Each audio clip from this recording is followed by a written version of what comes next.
नमस्कार दोस्तों, stock India classes में आपका हार्दिक स्वागत करता है। फर्स्ट टाइम चैनल को विजिट कर रहे हैं तो सब्सक्राइब जरूर कर लें। सब्सक्राइब कर यहाँ से बेल आइकन को से हिट करके रखें, ऑल को जरूर सेलेक्ट कर लें ताकि नए वीडियोज के नोटिफिकेशन आपको मिलते रहें और लेटेस्ट खबरों से आप रूबरू होते रहें। और मित्रों, बात कर लेते हैं आज मार्केट के आउटलुक की। तो आज देखें तो लगातार दूसरे दिन आज मार्केट है वो गैप डाउन से खुले और उसके बाद में ही लगातार है वो कोई रिकवरी नहीं देखने को मिली और ऑल ओवर 130-120 से ज़्यादा अंकों की गिरावट है वो इंडेक्स में देखने को मिली है। और सेंसेक्स की भी बात करें तो सेंसेक्स में भी करीबन 4.5 अंकों की गिरावट के साथ है वो क्लोजिंग देखने को मिली है। ऑल ओवर महंगाई का जो आंकड़ा है अमेरिका में महंगाई का आंकड़ा बढ़ते हुए देखने को मिला, जिसके चलते पूरी ग्लोबल मार्केट है वो प्रेशर में देखने को मिले और उसका कुछ मिला जुला असर है वो अपने यहाँ आज मार्केट्स पर भी देखने को मिला। और एक अच्छी क्लोजिंग से यूँ कह सकते हैं कि मार्केट है वो 20,000 से ऊपर 22,000 से ऊपर है वो सेफ जोन में क्लोज हुआ है, तो ये एक संतुष्टि वाला विषय हो सकता है।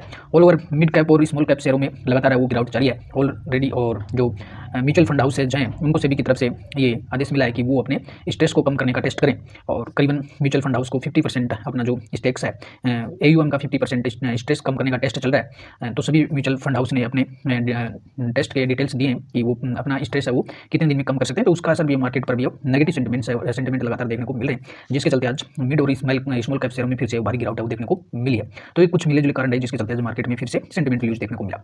और बात करेंगे इलेक्ट्रॉन बॉन्ड्स की, तो इलेक्ट्रॉन बॉन्ड के चलते भी मार्केट में कुछ सेंटिमेंट है वो नर्वस वाले देखने को मिले। और जो इलेक्ट्रॉन बॉन्ड्स के जो data ECI election commission of India ने जारी किया है उसमें बहुत देश की दिग्गज कंपनियों के नाम है आते हुए देखने को मिल रहे हैं और इसमें आज मार्केट पर भी उनका प्रभाव भी देखने को मिला है। और कुछ जो बड़ी जो कंपनियों के नाम है वो इलेक्ट्रॉल बॉन्ड में शामिल हैं। तो हालांकि डाटा है वो पूरा नहीं आया, फिर भी आज सुप्रीम कोर्ट में आज फिर सुनवाई थी और SBI की अगर शेयर की बात करें तो आज फिर से स्टॉक्स है वो करीबन 1.5% डाउन में देखने को मिला है।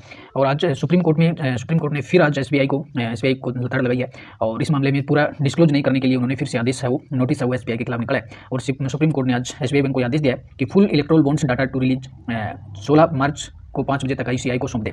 तो ये आज फिर से बड़ी खबर है वो सुप्रीम कोर्ट की तरफ से आती हुई देखने को मिली और आज ये सुनवाई थी।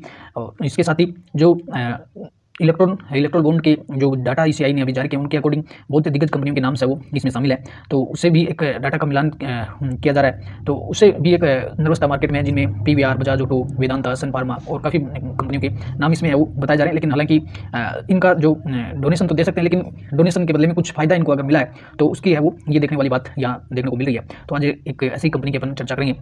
उससे पहले अगर SBI की परफॉर्मेंस की बात करें तो पिछले 5 दिनों में SBI का जो शेयर है करीबन 7 से 8% है वो डाउन देखने को मिल रहा है। तो आज सुप्रीम कोर्ट की तरफ से जो नया जो आदेश है वो जारी किया गया SBI को, तो इलेक्ट्रॉन बॉन्ड से जुड़ी डिटेल्स के खुलासे को लेकर सुप्रीम कोर्ट में आज एक बार फिर से जो सुनवाई थी और इस सुनवाई के दौरान कोर्ट ने आज फिर से SBI को है वो डाटा इसमें कि उन्होंने पूरी डिस्क्लोज रिजल्ट नहीं दिया और इलेक्ट्रोल जो बॉन्ड है उसके यूनिक जो नंबर होते हैं उसका खुलासा नहीं किया है। और इसे लेकर सुप्रीम कोर्ट का कहना है कि बैंक ऐसा करने के लिए कर्तव्यबद्ध है और उसे खुलासा करना चाहिए। और बैंक ने सुप्रीम कोर्ट ने को नोटिस जारी कर जवाब मांगा है और 16 मार्च को 5 बजे तक और ECI को ये डाटा है वो सौंपने के लिए कहा है।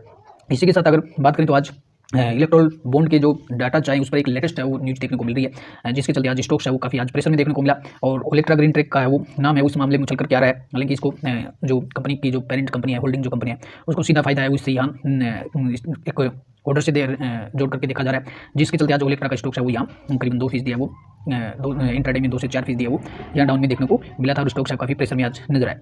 तो इलेक्ट्रोल जो बॉन्ड है उसको लेकर के इसकी ओलेक्ट्रा की जो पेरेंट जो कंपनी है मेगा इंजीनियरिंग, वो इलेक्ट्रोल बॉन्ड में सेकंड लार्जेस्ट डोनर के रूप में उभर के आई है और इसका सेकंड लार्जेस्ट इन्होंने डोनेट किया है। करीबन इसमें 1116 करोड़ का डोनेशन है वो मेगा इंजीनियरिंग की तरफ से दिया गया।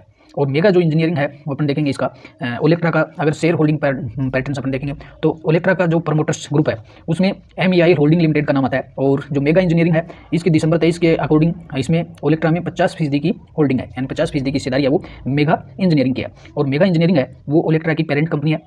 तो इस पेरेंट जो कंपनी है ये अभी तक का जो डाटा है जो चुनाव आयोग ने जारी किया है इलेक्ट्रोल बॉन्ड को लेकर के, तो इलेक्ट्रोल बॉन्ड खरीदने के मामले में मेगा इंजीनियरिंग है वो सेकंड लार्जेस्ट कंपनी है। और इससे जो बड़ा जो बॉन्ड की राशि है वो एक जो गेमिंग जो कंपनी है उसने खरीदा है और दूसरे नंबर पर इसका यहाँ देखने को मिल रहा है। तो अब इसको लेकर के कुछ कड़ियाँ जोड़ी गई हैं जिससे ये समझ में आ रहा है कि जो मेगा इंजीनियरिंग है इसको एक कंपनी को सीधा फायदा मिला है। तो इसमें अगर इलेक्ट्रोल बॉन्ड की खरीदने वाली कंपनी की सूची में जो नाम है उसमें दूसरे नंबर पर मेगा इंजीनियरिंग एंड इंफ्रास्ट्रक्चर का देखने को मिल रहा है। और मेगा इंजीनियरिंग ने इलेक्ट्रोल बॉन्ड के जरिए करीबन 980 करोड़ रुपये का डोनेशन दिया है। और दूसरे जो पहला नंबर है वो कोइंबटूर की lottery and gaming company future gaming and hotel services ने डोनेशन के जरिए 1368 करोड़ रुपए की बॉन्ड खरीदे थे। ये जो जानकारी आई है वो जो चुनाव आयोग ने डाटा जो रिलीज किया है उसके अकॉर्डिंग ये जानकारी देखने को मिल रही है। अब साथ ही अगर बात करें तो जो MEIL है, मेगा इंजीनियरिंग है, इसका जो नाम है वो कोलेश्वर लिफ्ट इरिगेशन स्कीम घोटाले में भी इसका नाम शामिल था। तो इस वजह से स्टॉक्स पर प्रेशर देखने को मिला है कि जो इसकी ओलेक्ट्रा की पेरेंट जो कंपनी है मेगा इंजीनियरिंग, इसका जो सीधा जो नाम है वो कालेश्वर लिफ्ट इरिगेशन स्कीम में भी था। और MIL ने 2023 में अप्रैल 23 में जो देश की जो सबसे दिग्गज कंपनी कंस्ट्रक्शन कंपनी LNT को पछाड़ करके महाराष्ट्र में 2 प्रोजेक्ट्स के ऑर्डर इसने हासिल किए थे। और 23 में ही अप्रैल 23 में इसने बॉन्ड खरीदे थे और पहले बॉन्ड के जरिए डोनेशन हुआ और उस बॉन्ड के जरिए डोनेशन होने के बाद ही 2023 में और इसे ये एक बड़ा कंस्ट्रक्शन का ऑर्डर 2 प्रोजेक्ट्स मिले थे और दोनों प्रोजेक्ट की कुल जो लागत थी वो 14,400 करोड़ रुपए थी। मीडिया रिपोर्ट्स के मुताबिक इस कंपनी ने 2018 में मीडिया बिजनेस में भी एंट्री ली थी और इसने TV9 नेटवर्क में बड़ी हिस्सेदारी हासिल की थी। और यह company Kaleshwar lift irrigation scheme घोटाले में CAG के रडार पर भी रही थी। और दक्कन क्रॉनिकल की एक खबर के मुताबिक मेगा इंजीनियरिंग को KLIS में 5,188 करोड़ रुपए से ज़्यादा का पेमेंट भी किया गया था और ये पेमेंट पंप्स, मोटर्स और दूसरे इक्विपमेंट से जुड़े हुए थे।